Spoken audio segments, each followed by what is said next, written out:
نبی اکرم صلی اللہ علیہ وسلم نے ایک مرتبہ 3 دفعہ قسم کھائی، واللہ لا یؤمنو، واللہ لا یؤمنو، واللہ لا یؤمنو، خدا کی قسم وہ شخص مومن نہیں، خدا کی قسم وہ شخص مومن نہیں، خدا کی قسم وہ شخص مومن نہیں۔ واقعہ یہ ہے کہ ہم تصور نہیں کر سکتے کہ صحابہ کیسے لرز گئے ہوں گے، کانپ اٹھے ہوں گے، کون وہ بدبخت ہے، کون وہ شقی ہے جس کے بارے میں اللہ کے رسول 3 دفعہ قسم کھا کر فرما رہے ہیں کہ وہ صاحب ایمان نہیں۔ قیل من یا رسول اللہ، کسی نے ڈرتے ڈرتے پوچھا ہوگا اے اللہ کے رسول کس کے بارے میں ارشاد فرما رہے ہیں؟ اب جواب سنیے، الذی لا یامن جارہ بوائقہ، وہ شخص کے جس کی ایذا رسانی کی وجہ سے، جس کی بدخلقی کی وجہ سے اس کا پڑوسی امن میں نہیں ہے۔ یہ کوئی گناہ کبیرہ ہے؟ آپ کی فہرست میں تو گناہ ہی نہیں، کبیرہ کیا سوال، صغیرہ بھی نہیں۔ زیادہ زیادہ آپ یہ کہیں گے کہ ذرا بد اخلاقی ہے، کج خلقی ہے، بس اچھا کردار کا معاملہ نہیں ہے، یہ کہیں گے، گناہ کی فہرست میں نہیں آئے گی بات۔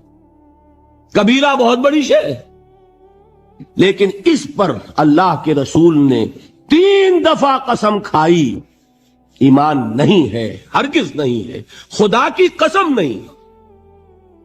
اب بتائیے ایمان اور عمل علیحدہ ہو جائیں گے کیا؟ یہ ہے مسئلہ جو امام بخاری کے سر پہ ہے۔ اور سنیے، فرمایا حضرت انس ابن مالک نے، یہ روایت جو میں نے آپ کو ابھی سنائی ہے یہ کوئی ایسی ویسی روایت نہیں ہے، متفق علیہ ہے، بخاری اور مسلم دونوں میں موجود، اس سے اونچا درجہ روایت کا ہے ہی نہیں۔ راوی کون؟ ابو ہریرہ رضی اللہ تعالی، ان کی والدہ لے کر حاضر ہو گئیں، یہ بچہ حضور آپ کی خدمت میں رہے گا، آپ کی خدمت کرے گا، آپ کے پاس رہے گا، ٹھیک ہے۔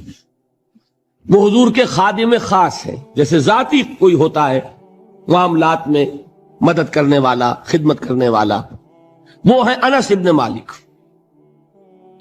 کیونکہ ان کا تعارف ہو گیا ہے رضی اللہ تعالیٰ عنہ، تو ایک بات پہلے اور سنا دوں، جو بچہ اپنے اس بچپن سے لے کر 9 برس کی عمر تھی جب آئے حضور کے پاس، انتقال کے وقت عمر کتنی ہوگی؟ 19 برس، 10 برس حضور کی خدمت میں رہے۔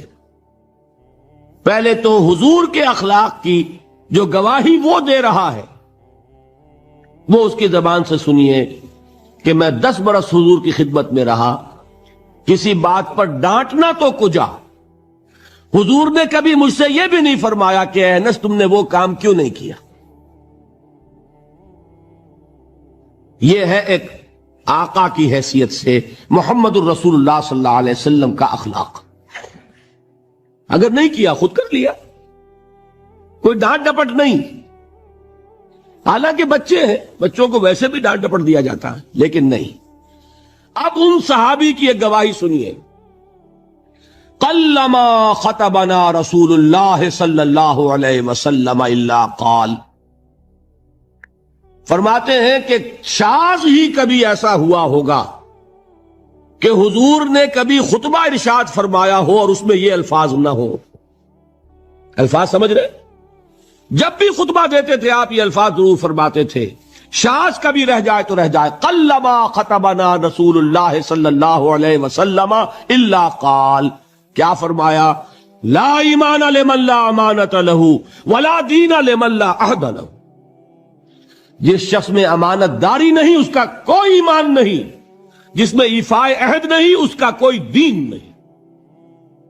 بنا پھرتا ہو وہ دیندار، بنا پھرتا ہو وہ صاحب ایمان اور امتی حضور کا، امانت داری نہیں تو ایمان نہیں، ایفاء عہد نہیں تو دین نہیں۔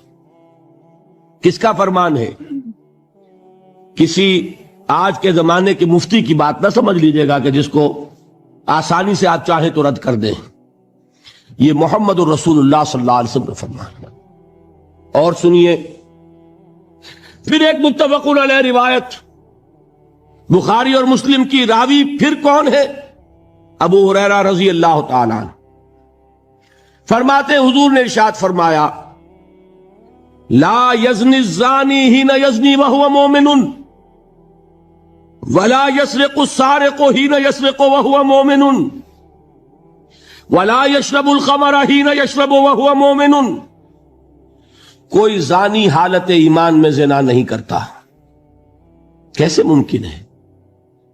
ایمان ہو اور زنا ہو جائے، پھر وہ ایمان دھیلے کا ہوا. کیا قدر و قیمت اس ایمان کی؟ وہ تو اٹھا کر پھینک دینے کی چیز ہے. ایمان اور اخلاق پہ اثر انداز نہ ہو، ایمان اور کردار کو نہ بدلے، ایمان اور عمل کو نہ بدلے تو کس مرض کی دوا؟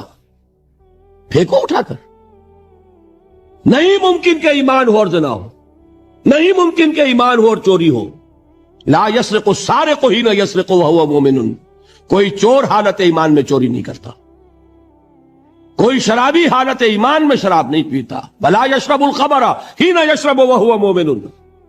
کوئی شراب پینے والا وہ مومن نہیں ہوتا جب وہ شراب پی رہا ہوتا ہے، اس وقت اس کے دل سے ایمان نکل جاتا ہے. اب دیکھیے یہاں کیا میں نے کل بتایا تھا نا، مغالطے کیا ہو گئے؟ مغالطے یہ ہو گئے کہ اس کو سمجھ لیا قانونی بات. یہ قانونی بات نہیں ہے، وہ قانونی ایمان کی بات نہیں ہو رہی، یہ حقیقی ایمان کی بات ہو رہی. قانونی ایمان کی بات ہو تو یہ کافر ہو گیا. پھر کافر نہیں ہے. قانونی ایمان کا دار و مدار قول پر ہے. یہ وہ حقیقی ایمان ہے، قلبی یقین والا ایمان. اس کے بارے میں فرمایا جا رہا ہے وہ دل سے نکل جاتا ہے تو گناہ ہو سکتا ہے. ایک اور حدیث میں حضور نے اس کو اور واضح کر دیا. جب کوئی شخص